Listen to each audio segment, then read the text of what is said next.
नमस्कार दोस्तों। आज हम तात्या टोपे जी के बारे में जानकारी लेंगे। तात्या टोपे जी का जन्म 16 फरवरी 1814 को हुआ था और इनकी मृत्यु 18 अप्रैल 1859 में हुई थी। भारत के प्रथम स्वाधीनता संग्राम के एक प्रमुख सेनानायक थे। सन 1857 के महान विद्रोह में उनकी भूमिका सबसे महत्वपूर्ण, प्रेरणादायक और बेजोड़ थी।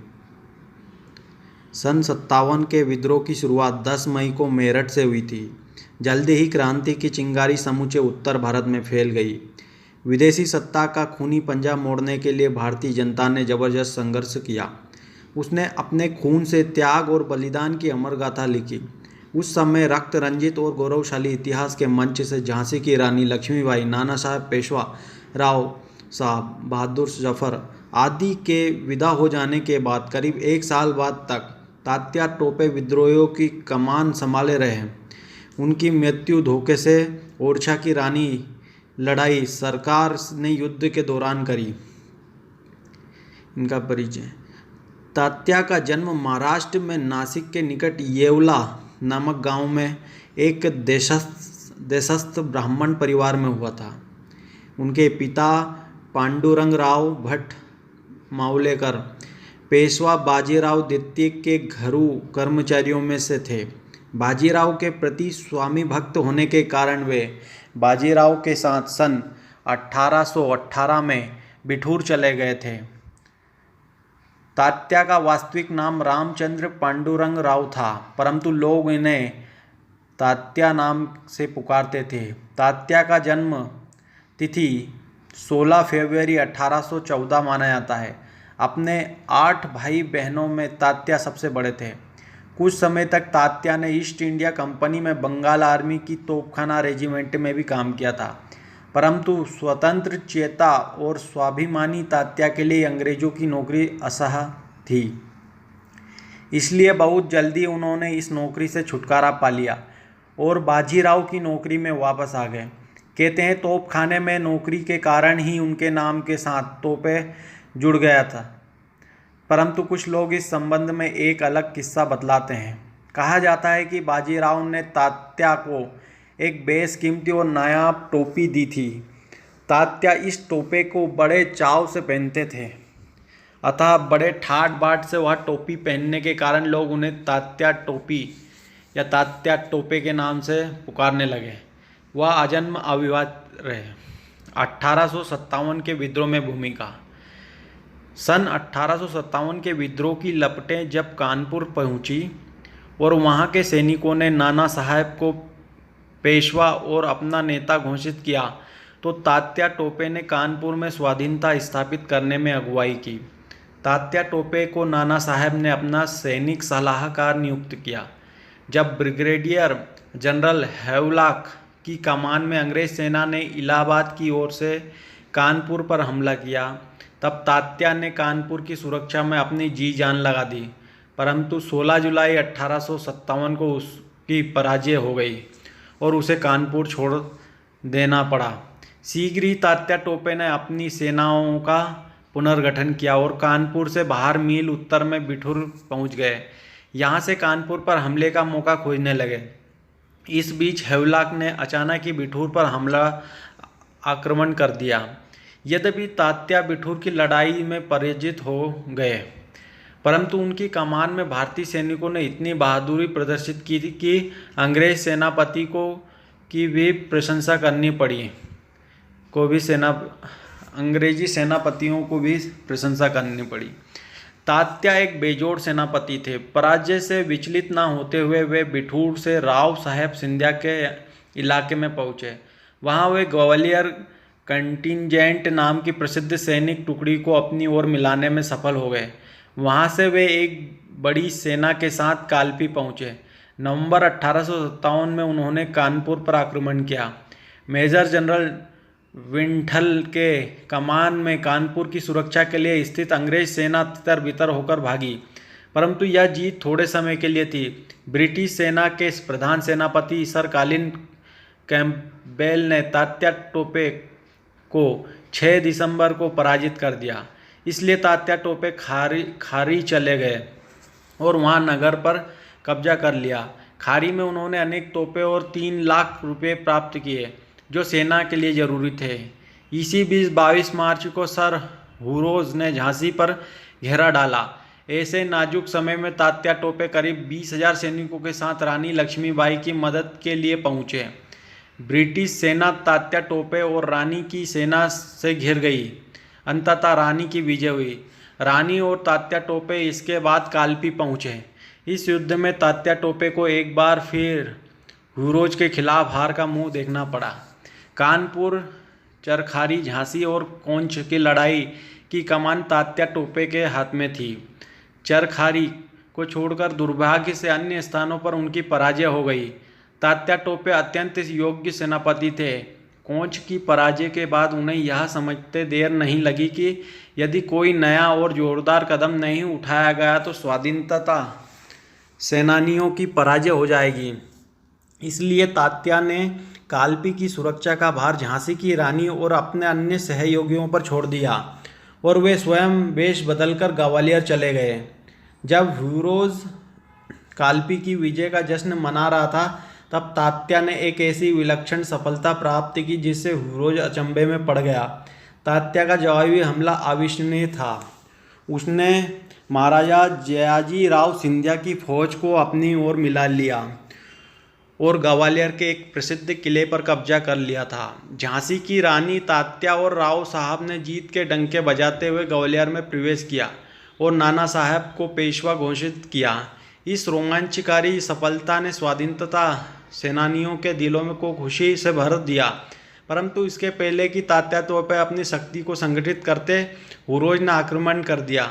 फूलबाग के पास हुए युद्ध में रानी लक्ष्मीबाई 18 जून 1857 को शहीद हो गई। इसके बाद तात्या टोपे का 10 माह का जीवन अद्वितीय शौर्य गाथा से भरा जीवन है।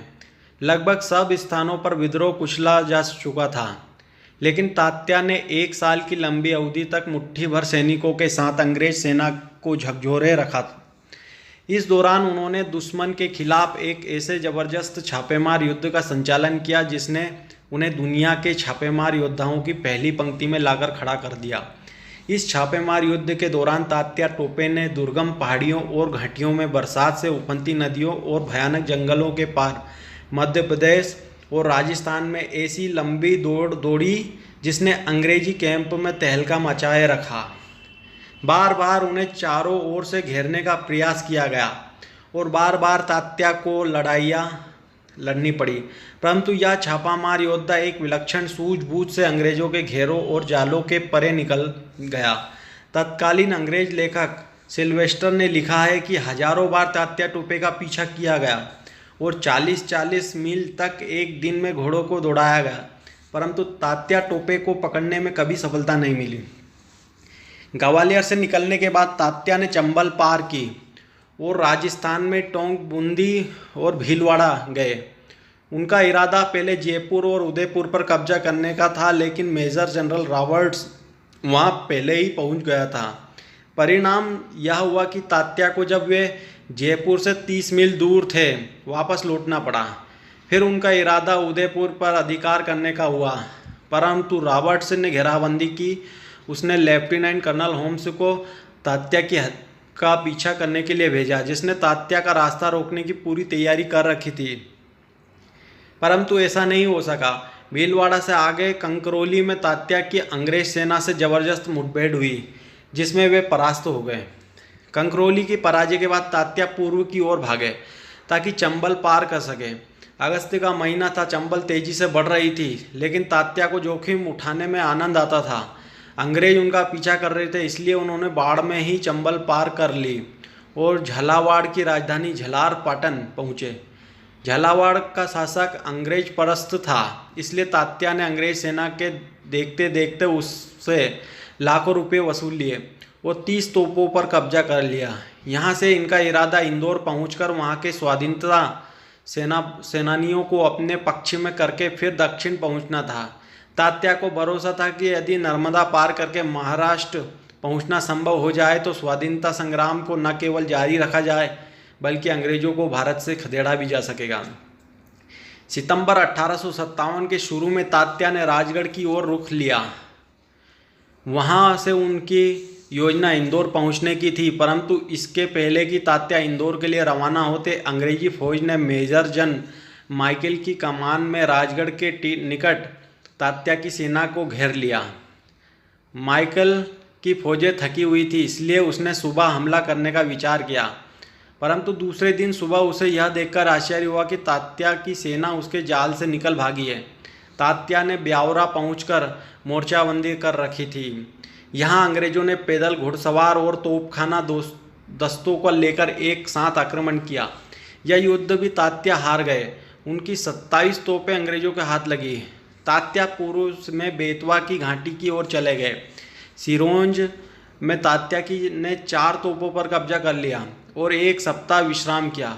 सिरोंज से वे उत्तर में ईशागढ़ पहुँचे और कस्बे को लूटकर 5 और तोपों पर कब्जा किया। ईशागढ़ से तात्या की सेना 2 भागों में बढ़ गई। एक टुकड़ी राव साहब की कमान में ललितपुर चली गई और दूसरी तात्या की कमान में चंदेरी। तात्या का विश्वास था कि चंदेरी में सिंधिया की सेना उसके साथ हो जाएगी, परंतु ऐसा नहीं हुआ। इसलिए वो 20 मील दक्षिण में मंगावली चले गए। वहाँ माइकल ने उसका पीछा किया और 10 अक्टूबर को उनको पराजित कर दिया।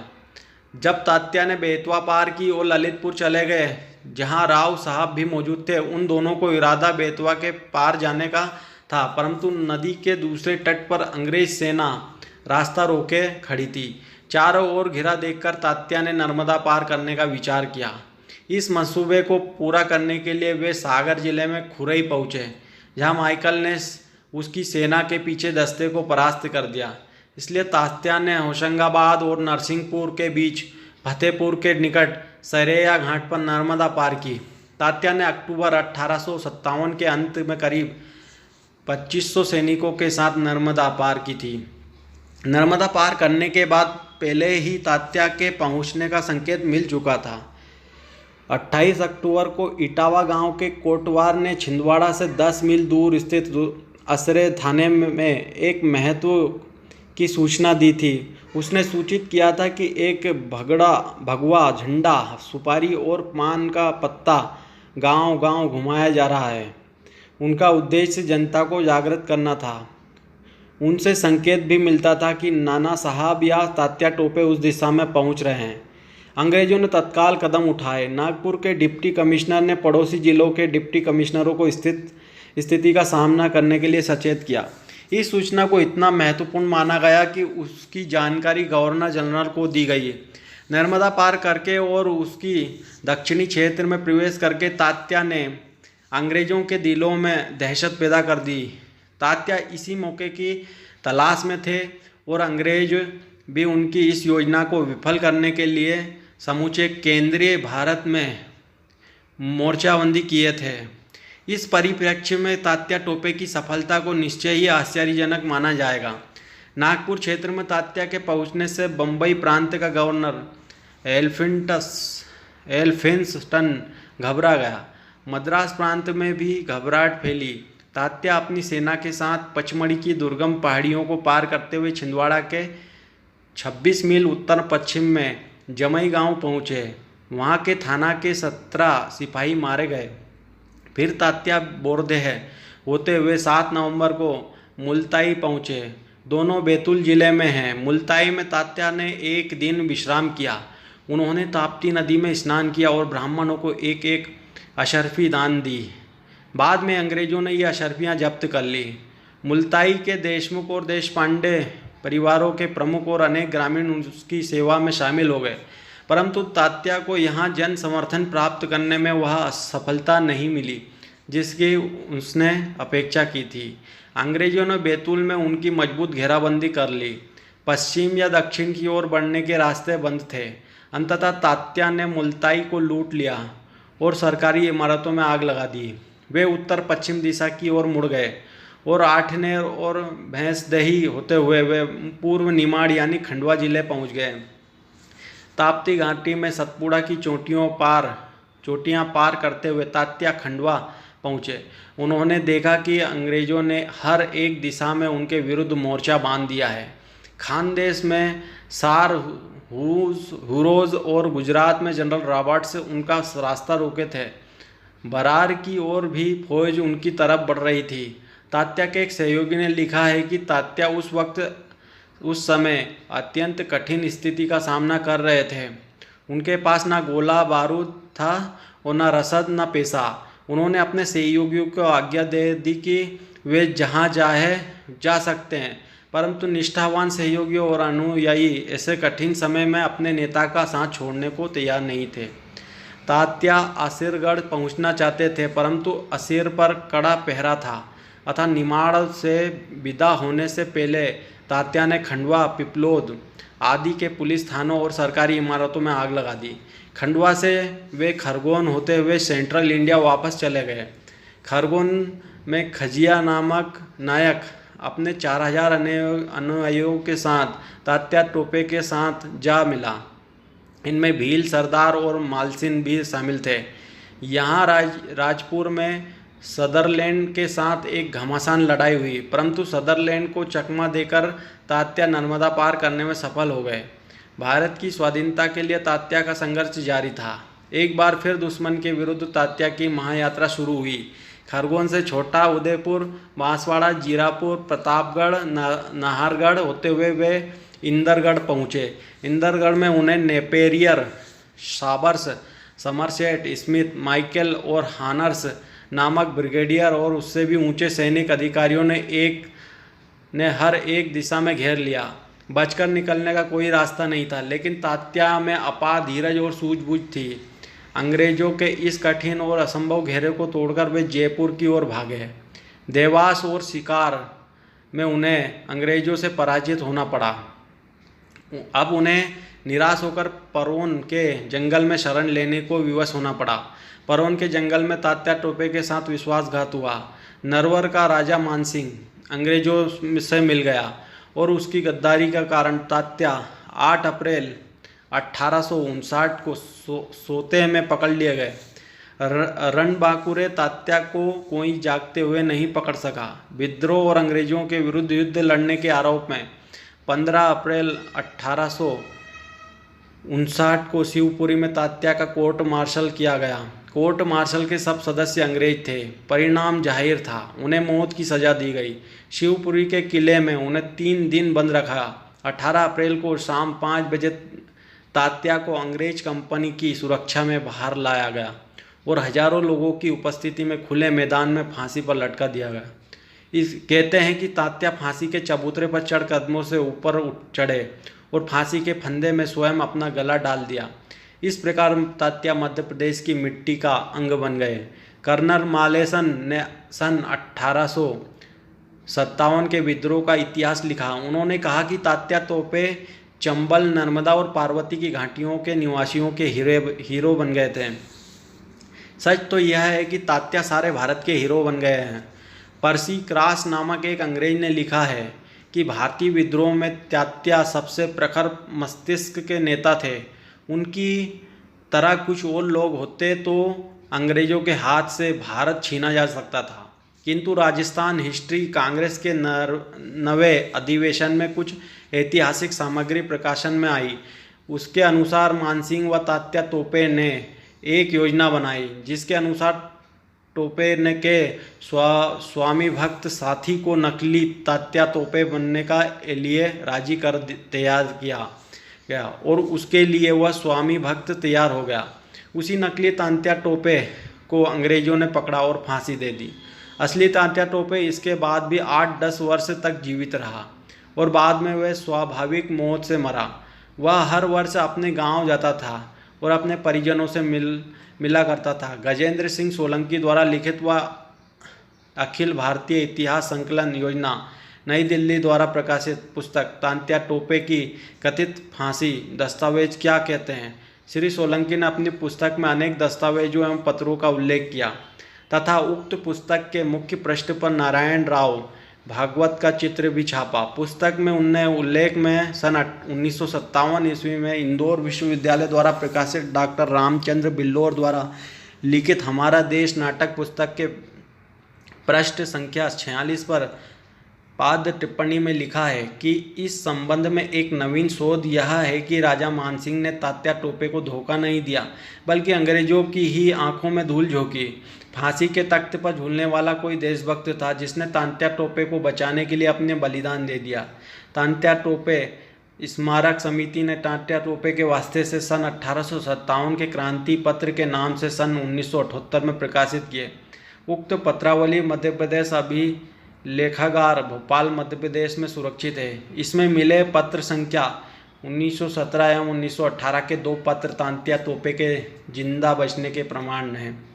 उक्त पुस्तक में यह भी उल्लेखित किया गया है कि तात्या टोपे शताब्दी समारोह बम्बई में आयोजित किया गया था, जिसमें तात्या टोपे के भतीजे प्रोफेसर टोपे तथा उनकी वृद्धा भतीजी का सम्मान किया गया था। अपने सम्मान पर इन दोनों ने प्रकट किया कि तात्या टोपे को फांसी नहीं हुई थी। उनका कहना था कि सन 1909 ईस्वी में तात्या टोपे का स्वर्गवास हुआ और उनके परिवार ने विधिवत अंतिम संस्कार किया था। सन 1926 ईस्वी में लंदन में एडवर्ड थॉमसन की पुस्तक the other side of the medal छपी थी। इस पुस्तक में भी तात्या टोपे की फांसी पर शंका प्रकट की गई। इससे सिद्ध होता है कि राजा मानसिंह ने तात्या टोपे के साथ कभी भी विश्वासघात नहीं दिया और न ही उन्हें अंग्रेजों द्वारा कभी जागीर दी गई थी। अब पर अफसोस कुछ इतिहासकारों ने बिना शोध किए उन पर यह लाछन लगा दिया। धन्यवाद दोस्तों, आपने भारत के स्वतंत्रता सेनानी तात्या टोपे को सुना। धन्यवाद।